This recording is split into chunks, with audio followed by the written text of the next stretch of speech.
बिस्मिल्लाहिर्रहमानिर्रहीम। शुरू अल्लाह के नाम से जो बड़ा मेहरबान निहायत रहम करने वाला है। अस्सलाम वालेकुम वरहमतुल्लाहि वबरकातुहू। तमाम बहन भाई प्यार से दरूद पाक पढ़ लें। मोहतरम नाज़रीन कराम, कुरान पाक की सरदार आयत बल्कि कुरान पाक की सरदार सूरत जो आपको अमीर से अमीर तरीन बना सकती है। अगर आप लोग चाहते हैं कि आपकी 7 नस्लें आराम से सुकून से खुशहाली वाली ज़िंदगी गुजारें तो कम अज़ कम इस वजीफ़े को आप लोग अपनी ज़िंदगी में ज़रूर कीजिएगा।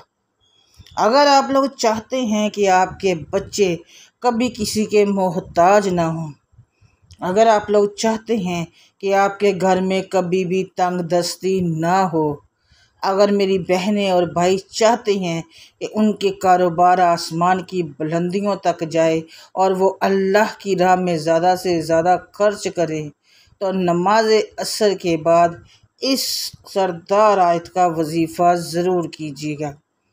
नाज़रीन कराम जी, एक मादी दौर चल रहा है जिसमें सारा कुछ इंसान के लिए पैसा ही सब कुछ है। जिसके पास पैसा है उसे हर इंसान सलाम करता है, उसको सलाम करके गुज़रता है। और जिसके पास पैसा नहीं है, चाहे वो सगा बहन है या भाई है, उससे सलाम लेना भी गवारा नहीं करते। यही इस दुनिया की हकीकत है। नमाज़ों की पाबंदी करें, कुरान पाक की पाबंदी करें। जब नमाज कुरान आप लोग पढ़ेंगे तो इंशाअल्लाह ताला अल्लाह ताला आपकी ज़िंदगी से बुरे वक्त को निकाल देंगे, आपकी मुश्किलात को ख़त्म कर देंगे, आपकी तंगदस्तियों को ख़त्म कर देंगे। आपके घर में खुशहाली ही खुशहाली आएगी। बहुत से बहन भाई ऐसे हैं, बोलते हैं कि हम लोग वज़ाइफ कर कर के थक चुके हैं लेकिन हमें फ़ायदा नहीं हो रहा। आप वज़ाइफ करने के साथ साथ नमाज और कुरान की पाबंदी के साथ साथ अपनी ज़िंदगी में इस्तग़फ़ार को लाज़म कर लें और ये अपने दिल में तय कर लें कि कभी किसी का बुरा नहीं करेंगे, किसी के साथ बुरा नहीं होने देंगे या किसी के लिए बुरा नहीं सोचेंगे। जो भी जितनी भी तौफ़ीक हुई हर बंदे के लिए अल्लाह की राह में कुछ ना कुछ अपनी अस्तात के मुताबिक सदका करते रहेंगे। जब आप इस अमल पर कौल करेंगे कि अल्लाह की राह में हम लोग 10 गुना देंगे तो अल्लाह हमें 70 गुना लुटाएगा, तो यकीन कीजिएगा नाज़रीन कराम, आपकी ज़िंदगी से बुरा वक्त गुज़र जाएगा, आपकी ज़िंदगी से बुरे हालात ख़त्म हो जाएंगे, आपकी आने वाली 7 नस्लें बैठकर खाएंगी, लेकिन अल्लाह ताला रिज़्क़ में कभी भी कमी नहीं करेगा। बहुत सी चीज़ें ऐसी होती हैं कि इंसान चाहता है कि ये हो जाए, उन चीज़ों में कभी कभार होने में वक्त लगता है लेकिन वो हो जाती हैं। अमलों का दारोमदार नीयतों पे है, इसलिए आप लोगों की नीयत अच्छी होगी, अल्लाह की ज़ात पे भरोसा होगा तो इंशाअल्लाह आप लोग जो जो अल्लाह से मांगोगे आपको ज़रूर मिलेगा। और नाज़रीन कराम, मैंने पहले भी बोला है कि वो कुरान पाक की सरदार आयत है जो आप लोगों को बैठे बैठाए मालदार और अमीर से अमीर कर सकती है। और इस दुनिया में कौन नहीं चाहता कि वो ज़्यादा से ज़्यादा पैसे वाला हो, गाड़ियाँ उसके पास हो, बंगले उसके पास हो, हर बच्चे उनकी जो बच्चे हैं उनकी हर ख्वाहिश वो पूरी कर सके। तो उसके लिए आप लोगों को अल्लाह के बताए गए कुरान और सुन्नत के बताए गए तरीके के मुताबिक ज़िंदगी बसर करनी है। नमाज कुरान की पाबंदी करनी है, झूठ से बचना है, बुरे कामों से बचना है, साथ में अल्लाह का ज़िक्र और अज़कार अपनी ज़ुबान पे जारी रखना है, इस्तग़फ़ार करते रहना है, कभी किसी का दिल नहीं दुखाना, किसी के बुरा नहीं चाहना, किसी के साथ बुरा नहीं करना, किसी की अमानत में ख़यानत नहीं करनी और अपनी ज़ुबान से ऐसे लफ्ज़ अदा नहीं करने कि किसी का दिल दुखे। अगर घर में बुज़ुर्ग हैं उनका एहतराम करें। जब भी घर में आप लोग दाखिल हो तो दाखिल होते घर में कोई हो चाहे ना हो, तो बोला करें अस्सलाम वालेकुम रहमतुल्लाहि व बरकातहू। और उसके साथ ही आप एक बार सूरह कौसर या सूरह अखलास को पढ़ लिया करें। इससे भी देखिएगा कि आपके घर में कैसे खुशहाली आती है। बड़ों से सबसे पहले घर में जब दाखिल हों, अगर तो आपके माँ बाप ज़िंदा हैं, हयात है, तो उनके पास बैठें, उनसे सलाम लें, उनके से बातें करें। अगर नहीं है तो अपने बच्चों के पास बैठे उनसे बातें करें और अपनी तमाम उनसे जो भी हैं उनके साथ थोड़ा बहुत वक्त ज़रूर गुजारा करें। और जिनके माँ बाप हयात है तो मेरे ख़्याल में आप लोगों को कभी किसी को कहना ही नहीं पड़ेगा कि मेरे लिए दुआ करें। आप लोगों की माँ ही आपके लिए दुआ कर देगी, जो अल्लाह की बारगाह में ज़रूर कबूल व मंजूर होगी। और अल्लाह ताला माँ की दुआ को, बाप की दुआ को कभी भी रद्द नहीं करता। तो जिनके घर में बुज़ुर्ग हैं, उनके माँ बाप हैं, ज़िंदा हैं, हयात हैं, तो उनकी कर लो कदर और अपने घर में ले आओ खुशहालियाँ। तंग दस्तियाँ ख़त्म कर लो, बीमारियों को ख़त्म कर लो और उनका ज़िंदगी, उनकी खिदमत करके अपनी ज़िंदगी को संभाल लो, आने वाली नस्लों को संभाल लें। आज आप अपने माँ बाप की खिदमत करोगे, कल आपकी औलाद आपके लिए करे। वो कहते हैं ना कि जो बोगे वही काटोगे। तो आज का जो अमल है नमाज असर का, बहुत से वक्त कोशिश किया करें कि नमाज को उसके वक्त के मुताबिक अदा कर दें, जल्द से जल्द अदा कर दें, लेट नमाज अदा ना किया करें। बहुत से लोग कहते हैं नहीं जी असर की नमाज़ पढ़ने से मगरिब तक उसका टाइम है, ये है वो है। लेकिन नमाज़ पढ़नी हो तो गुरूब आफ्ताब से पहले पहले पढ़ लिया करें, इससे नमाज तो हो जाएगी आपकी, लेकिन तखीर से मकरूह हो जाती है। तो कोशिश किया करें जैसे ही अज़ान हो तो आप लोग नमाज असर अदा कर लो। नमाज जब असर आप अदा कर लोगे तो वही बैठे बैठे आप लोग ये वजीफ़ा करोगे, कुरान पाक की वो आयत पढ़ोगे जो तमाम सरदार आयत है कुरान पाक की।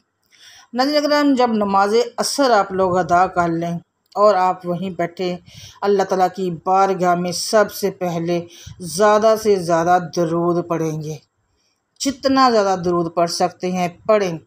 छोटा दरूद पढ़ लें, बड़ा दरूद पढ़ लें, वो आपकी मर्ज़ी है, लेकिन कम अज़ कम कोशिश कीजिएगा कि 21 बार दरूद पढ़ लें।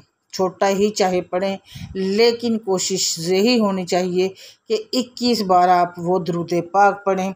दरूद पाक 21 बार पढ़ने के बाद वहीं बैठे बैठे आप लोगों ने हाथ की उंगलियों पर या फिर तस्बीह के दानों पर 77 बार 77 बार सूरह अखलास को पढ़ना है। 77 बार सूरह अखलास को पढ़ना है। 21 बार दरूद पाक पढ़ने के बाद सूरह अखलास 77 बार। आयतल कुर्सी आप पढ़ेंगे 33 बार।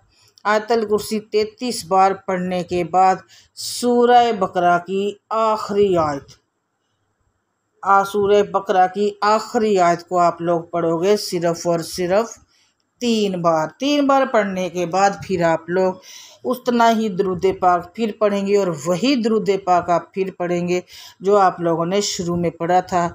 जो भी दरूद पढ़ा था 21 बार पढ़ेंगे और वहीं पे बैठे बैठे फिर आप लोग अपने अल्लाह से दुआ मांगोगे।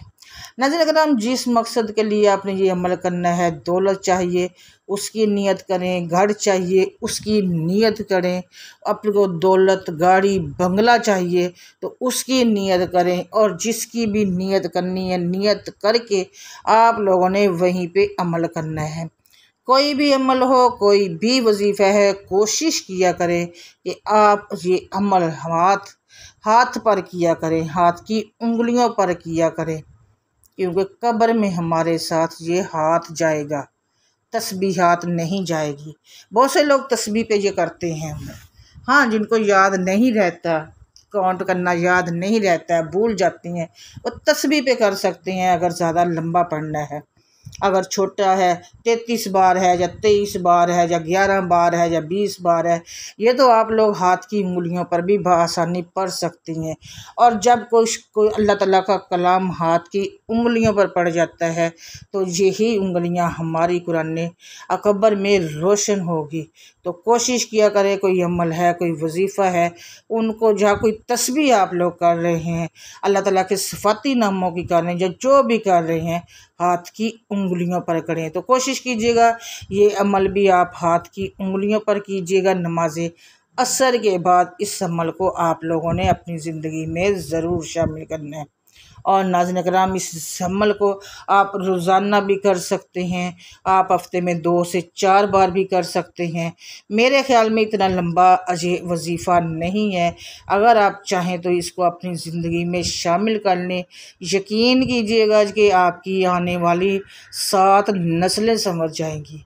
ये वो कुरान की सरदार आयतें हैं, ये वो आयतें हैं जिनके बाद कोई भी दुआ रद्द नहीं होती। अल्लाह ताला आपके जिस मकसद के लिए आप इस अमल को, इस वजीफ़े को करेंगे, अल्लाह ताला वो इंशाल्लाह ज़रूर करेगा। लेकिन बात वही है कि जब भी आप अमल या वजीफ़ा करें तो पहले उसकी नीयत कर लें, फिर आप इस अमल को करें। और इतने यकीन के साथ इस अमल को करें कि आपकी आने वाली नस्लें समझ जाएं। अल्लाह से जो जो मांगे अल्लाह आपको अता कर दे। जब आप लोग वहाँ से उठें वजीफ़ा करके, आपके दिल को इत्मीनान हो, सुकून हो, और आपको ये महसूस हो रहा हो कि हाँ, आज मैंने अल्लाह से जो जो मांगा है मुझे वो सब मिल गया है। इतने ही यकीन से कोई भी अमल करना है, कोई भी वजीफ़ा करना है। हर नमाज के बाद छोटा मोटा कोई भी अमल है वो रख लें, उनको ज़रूर किया करें। यकीन कीजिएगा, कहते हैं ना कि एक ईंट पर पानी पड़ता रहे तो सुराख ज़रूर होता है। तो जब आप भी अमल करोगे, एक अमल करते रहोगे, रोज़ करोगे, तो इंशाअल्लाह ताला वो अल्लाह ताला की बारगाह में ज़रूर कबूल व मंजूर होगा। अगर आप चाहते हैं कि आपके माली हालात ठीक हों, कारोबार ठीक हो, घर में खुशहाली ही खुशहाली हो, आपके बच्चे खुशहाल ज़िंदगी गुजारें, आप जो जो बताया गया है उन तमाम बातों पर अमल कीजिएगा, फिर आप लोग मुझे ज़रूर दुआएं देंगे कि वाकई ही कोई अमल बताया गया था। जो जो मैंने बताया है, सूरह अखलास, आयतल कुर्सी और सूरह बकरा की स्पेशल आखिरी आयत जो पढ़ने का, यकीन कीजिएगा ये वो तस्बीहात हैं जो अल्लाह ताला की बारगाह में अपनी हर बात को मनवा लेती हैं। और मुझे यकीन है कि जब आप लोग ये अमल करेंगे तो वहाँ से उठेंगे तो अल्लाह ताला आपकी हर दुआ पे कुन फरमा देंगे। और मेरी ये दुआ है कि मेरे बहन भाई जो जो भी इस अमल को करे, अल्लाह ताला उनकी तमाम हाजतों को पूरा करे, उनकी तमाम मुश्किलात को ख़त्म करें। वो अल्लाह की बारगाह से जो जो मांगे मेरा अल्लाह उन सब को अता कर दे, उनकी तमाम मुश्किलात को ख़त्म कर दे, उनकी तमाम परेशानियों को ख़त्म कर दे। आमीन सुम्मा आमीन या रब्बुल आलमीन। नाज़रीन किराम, इसके साथ ही आप लोगों ने दुरूद पाक और इस्तग़फ़ार को अपनी ज़िंदगी में लाज़म और मलज़ूम रखना है। कमेंट में अल्लाह ताला के 99 नामों में से एक नाम ज़रूर लिखना है।